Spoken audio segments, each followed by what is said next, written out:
Hey y'all, it's Fab Jen. I am back. This is a video real casual and hopefully it won't be super duper long. I might have to break it up in 2 or 3 parts. I don't know yet.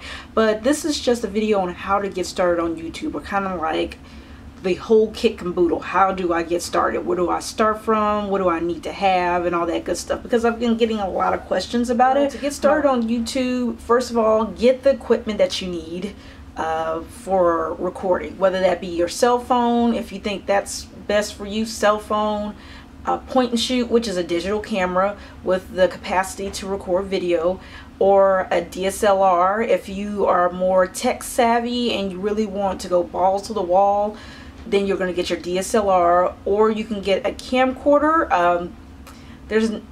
The good camcorders are really expensive. The ones, either they're like, okay, they're good, but they're not as good as, say, the really kind of semi-pro one, or the really fancy ones are thousands of dollars. So that's why I didn't get a camcorder. But the benefit of the camcorder is it has a better battery and longer recording time versus the DSLR eats through batteries like nobody's business, and you usually have to have a backup to record. So that's something to keep in mind. But a camcorder, you can record like 3 or 4 hours and your camera not go dead on you, versus 3 or 4 hours, yeah, your DSLR will, and especially if your memory card is not large enough to handle that.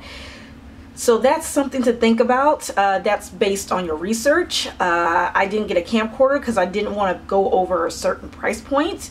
With an upgrade, maybe a little bit later I might look into that, but they do have professional cameras, and those are thousands of dollars as well. So definitely do your research, find out what recording medium you want to use. So say we're going to use a point and shoot, one of those little digital cameras you put in your pocket.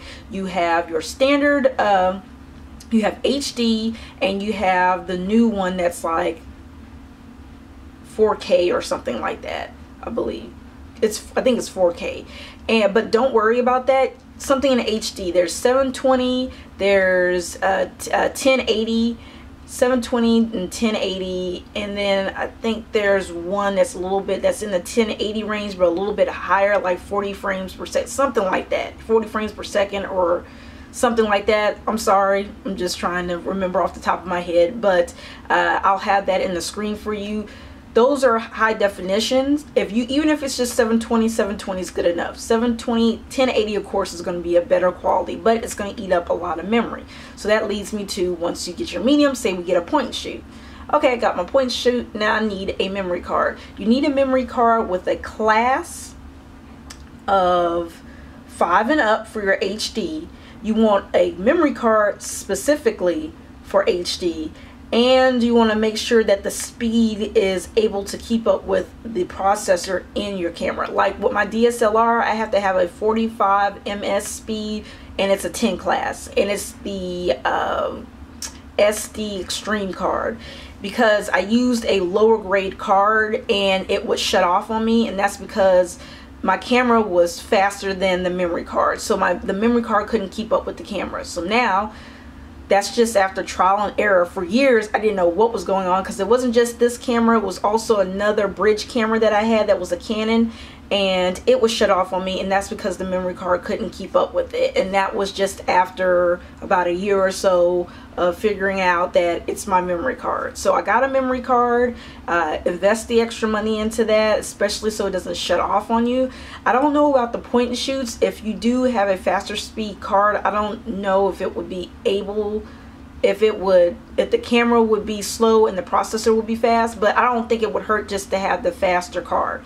Get the faster card with the HD. Get the 5 and up class with at least a 45 ms speed. Okay, just remember that. So you got that, you got your memory card, boom. Now, how do I record? You can either I have a viewfinder here that I can see, or you can hook your point and shoot up. Some point and shoots you can hook up to a monitor and see yourself, so you're able to make sure you're in focus. But usually those point and shoots have awesome autofocus, so you really have to worry about that. And you'll need a tripod or some kind of table or whatever to prop up your camera and record. You'll definitely need that.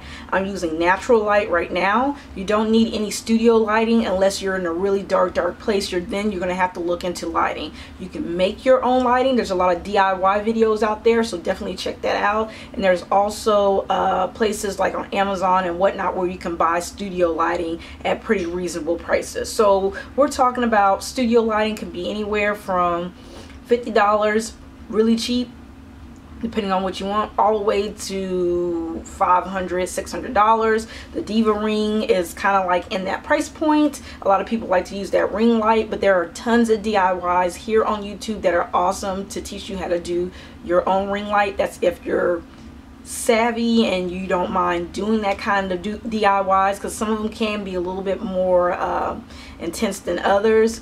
There are ring lights you can attach to your actual camera, but if you have a point shoot, you might not be able to have that or use that on your camera. Okay, so that's a whole nother story. So you got your lighting, you got your camera, you got your memory card, you got your lighting, so you record it. Boom, boom, boom, boom, everything goes good. Now what do? You need to upload it to edit it. Now you can edit it using any software of your choosing. Again, this is trial and error. I used to use Corel, and I used Corel for years. It kept crashing on me, my last one, and it kept corrupting my files. So, and that could have been just something as a simple upgrade, or I had to uninstall and reinstall the program again, which I have had to do several times with Corel in the past. Usually once or twice a year I would have to do that. So I got frustrated, so I got the Adobe Premiere, which is phenomenal, but it is an expensive software. So there are other ones like Sony Vega, I think it is. Sony Vega, and there is one by Apple that has one, the Apple iMovie or something like that, that's supposed to be really good. So that Sony Vega one, or Vegas or Vega one, that one, and then the iMovie one are supposed to be really good ones and at more reasonable price. So definitely do your research, do Google, YouTube, blogs, whatever you need to find out what program is right for you. Because what you'll do is you'll cut out the bits that you don't need, or say if you messed up, instead of re-recording that video, you can just stop and start over again, and you can edit that part out.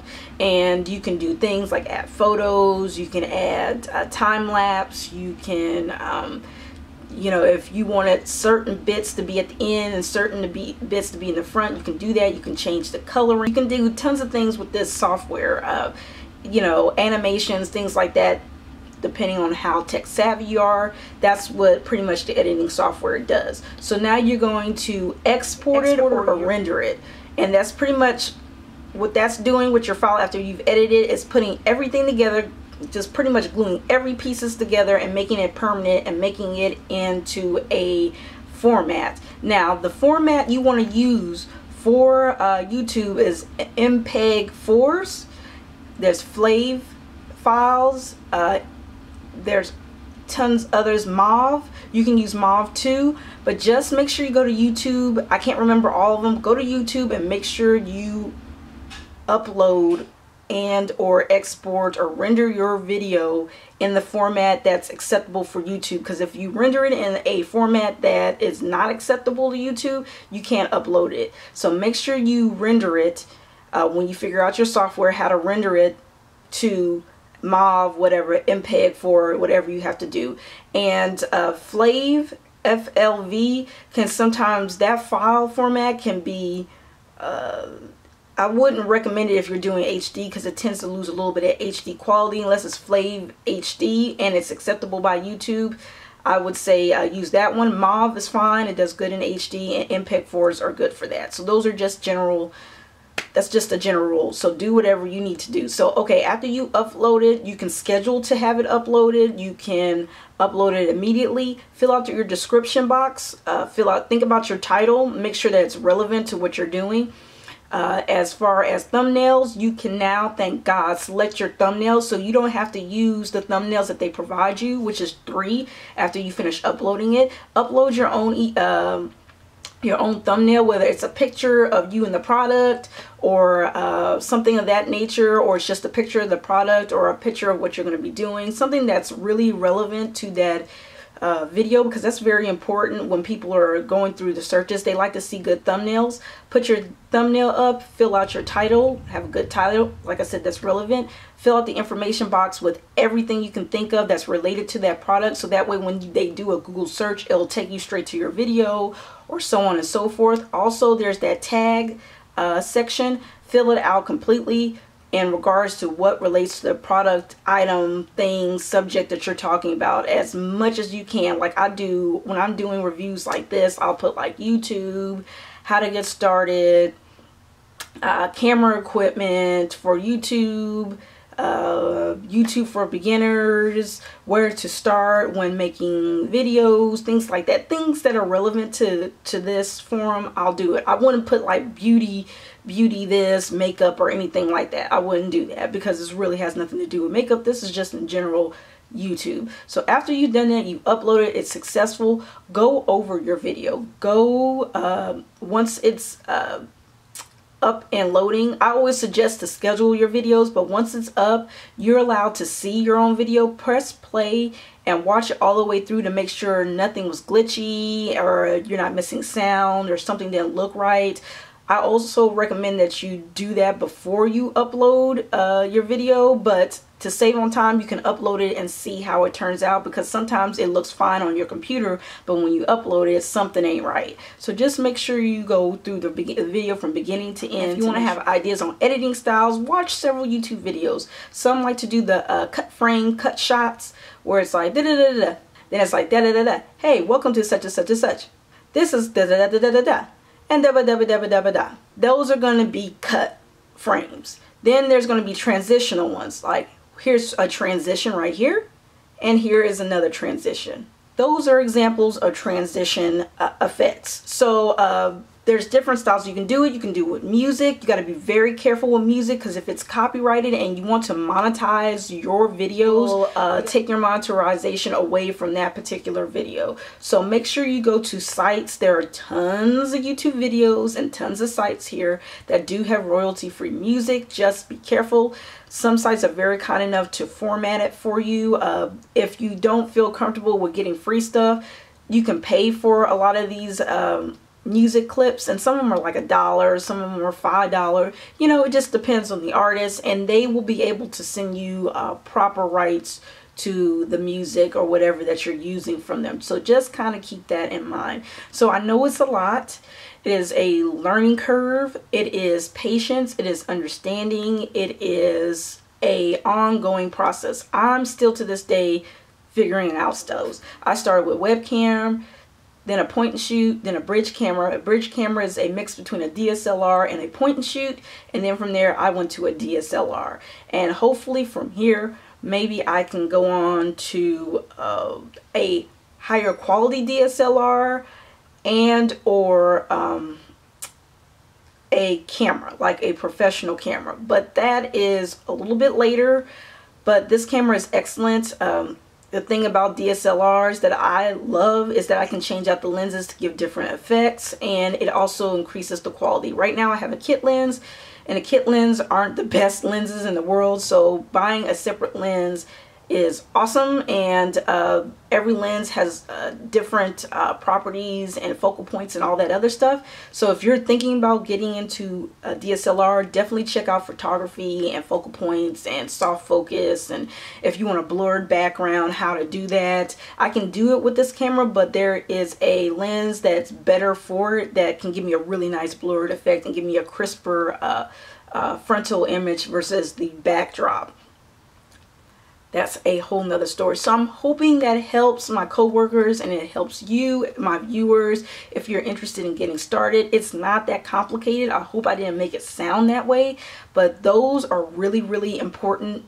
What you're recording with and your memory card, how you're uploading it, and how you're editing it. If you're just half-assed throwing stuff on there, people are really dissuaded. They don't want to see videos like 30-40 minutes unless you're doing a vlog or some type of movie type of editorial thing, and that keeps them engaged, which is very hard to do unless you're really good at that.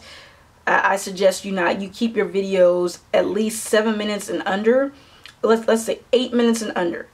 8 minutes and under. If it's 15 minutes and you're doing like a really serious walkthrough or something, that's okay, as long as it's engaging and people are going to want to watch it. That just depends on what you're doing. So kind of keep your videos at a good clip. Make sure you have the right memory card, you have good lighting, and you have good thumbnails and a good description, and you're uploading it, and you're consistent, and you're responding to comments and whatnot. I think that's great. And I also think it's good to have an Instagram or Facebook that's connected to your YouTube account, so that way you can engage a little bit more on social media and have a little bit more exposure. And that's for a whole nother story. I hope this helps somebody. I'm sorry that this was super duper long. Thank you so much for watching, and I'll see y'all later. Bye.